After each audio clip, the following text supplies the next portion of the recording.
자, 안녕하세요, 치현님. 안녕하세요. 네, 여러분 치현님 아시죠? 이지트립 리포터로 왕성하게 활동하고 계신 우리의 송치현님과 오늘 모아톡톡 시작하도록 하겠습니다. 짧게 어떤 활동하고 계신지 소개 좀 해주세요. 네, 저는 지금 이지트립 리포터로 활동을 하고 있으면서 그리고 장애인식 개선 교육을 조금 진행을 하고 있고요. 그리고 이제 취미 활동으로 휠체어 합창단에서 합창단원으로 또 활동을 하고 있습니다. 네. 합창하신다는 말은 노래를 잘 하신다는. 이게 사람들이 이제 합창단이라고 하다 보니까 뭔가 굉장히 노래를 잘할 거라고 생각을 하고 있는데요. 합창단의 뭐 장점이 굳이 뭐 제가 노래를 잘하지 않아도 여러분이 함께 하모니만 만들면 되니까. 묻어가신다는 건가요? 예. 자, 오늘은 치현님께서 야심차게 준비한 휠체어에 대해서 알려주신다고 합니다. 어떤 내용인지 좀 들어볼까요? 아무래도 많은 분들이 궁금해 하시는 게 뭐 휠체어는 어떻게 구성이 되어 있고 또 어떻게 움직이고 또 뭐 다양한 부분에서 활용을 할 수 있다고 했었는데, 그러면은 어느 종류의 아니면 어떤 유형의 휠체어들이 있는지 그런 거에 대해서 조금 이야기를 해보려고 해요. 네, 알겠습니다. 그러면 하나하나 설명 좀 해주시죠. 아무래도 이제 휠체어의 먼저 구성에 대해서 말씀을 드려보면은, 휠체어라는 게 사실 말 그대로 바퀴 달린 의자인 거잖아요.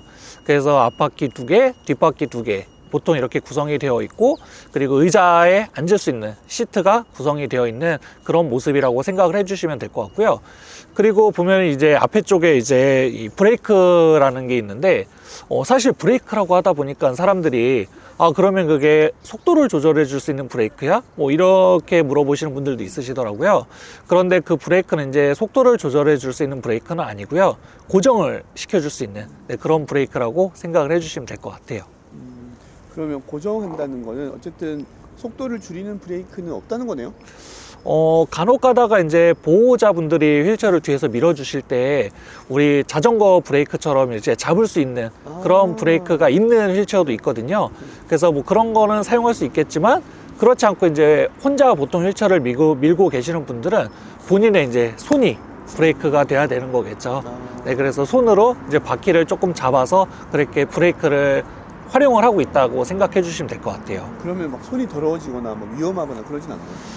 아무래도 그래서 이제 내리막길을 내려갈 때 많은 분들이 휠체어를 타고 내리막길 내려가니까 빨리 내려가서 좋겠다라고 생각해 주시는 분들도 계시는데요.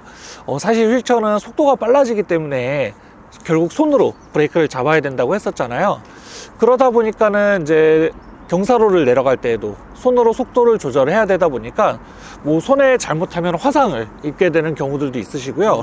아니면은 정말 바퀴에 손이 쓸려서 뭐 더러워지거나 뭐 아니면 손이 까지거나 그런 경우들도 있으셔서, 또 어떤 분들은 이제 장갑을 많이 끼고 활동을 하고 계시는 분들도 있으세요.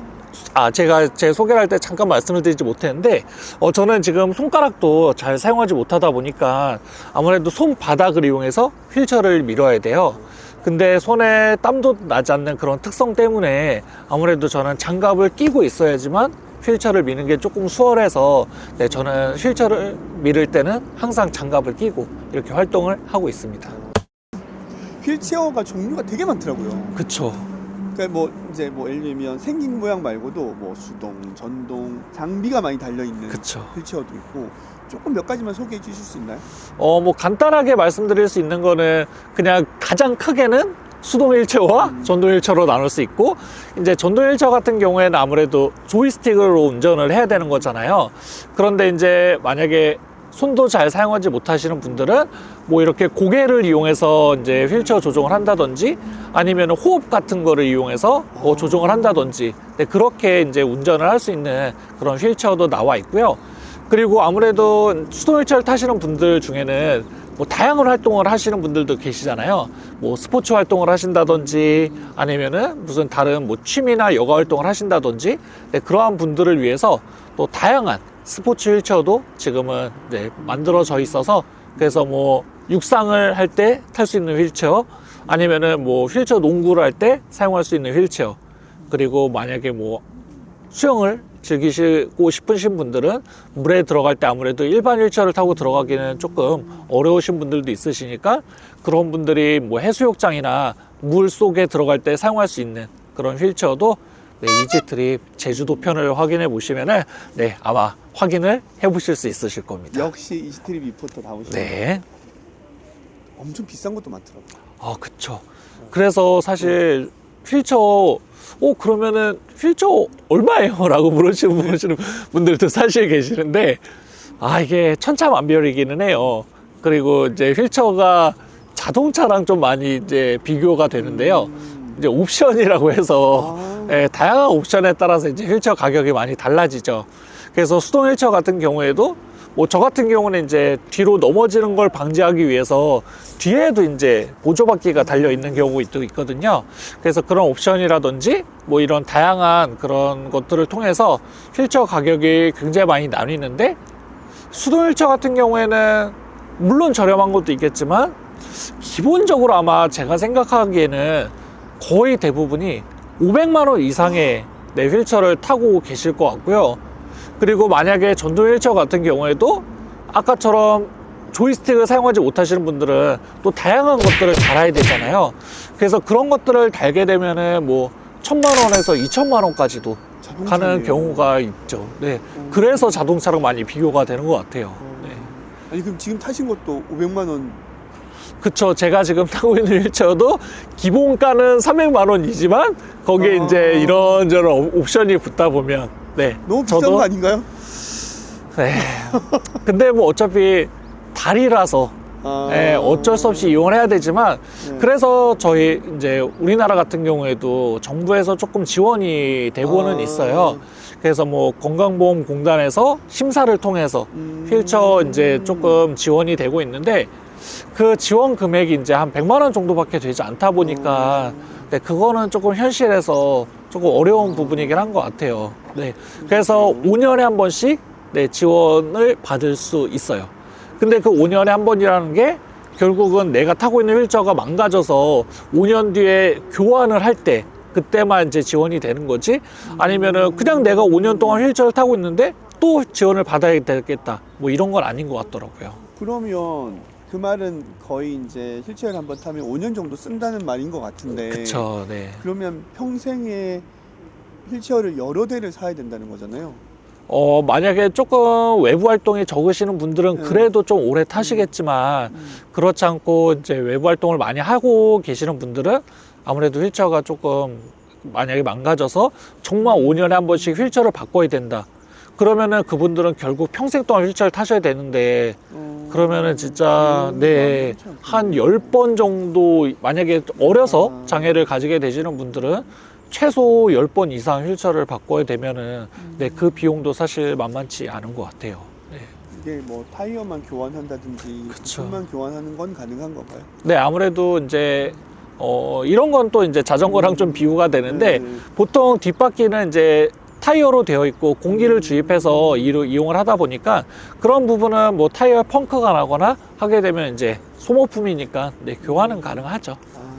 네, 근데 그 교환 같은 경우에도 거의 대부분이 외제다 보니까 교환 비용이 많이 되는.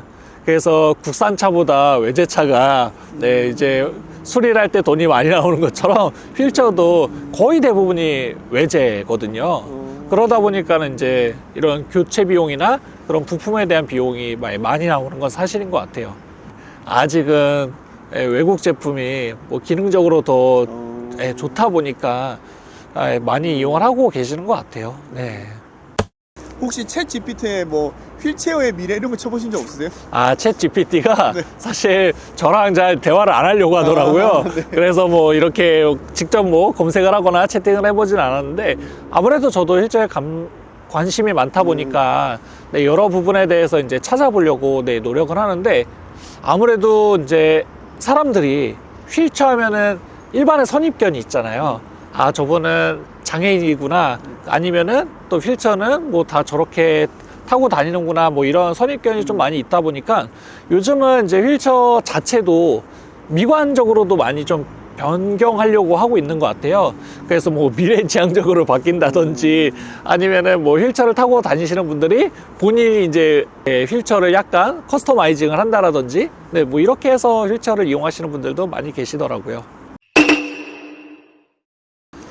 아무래도 이제 휠체어를 타고 다니면서 가장 이게 걸림돌이라고 해야 되나요? 아니면 가장 불편한 것 중에 하나가 뭐 턱을 올라간다든지 아니면은 뭐 계단을 이용해야 된다든지 뭐 그런 부분에서 많은 어려움을 느끼고 있다 보니까 아무래도 이제 요즘은 이제 건물을 지을 때 뭐 엘리베이터를 필수적으로 뭐 집어넣거나 아니면 경사로를 이렇게 만드는 그런 건물들도 많이 있는데, 그렇지 않고 이제 기존에 만들어져 있는 건물에는 뭐 이런 것들이 잘 되어 있지 않다 보니까 활동을 할 때 가장 필요한 거는 뭐 계단을 이용하는 뭐 그런 휠체어가 생기면 좋겠다 뭐 이런 생각을 하게 되는데, 아무래도 휠체어를 타고 계단만 올라갈 수 있는 휠체어는 좀 많이 생겼거든요. 올라가나요? 네네. 근데 그거는 말 그대로 정말 계단만 이용할 수 있는 휠체어거든요. 일상생활 하기엔 불편한. 그러다 보니까는 그런 것들이 다 가능한 휠체어가 생기면 좋지 않을까, 그런 희망을 갖고 생활을 하고 있습니다. 네. 혹시 뭐 휠체어에 대해서 더 궁금한 점이 있거나 하시는 분들이 계시면 저희 영상 댓글에 남겨주셔도 되고요. 지금 시청을 하고 계시는 여러분들이 조금 더 도움이 될 수 있을 만한 그런 내용으로 준비를 해서 다음 시간에 또 뵐 수 있도록 노력을 해보도록 하겠습니다. 그러면 모아톡톡 안녕. 안녕.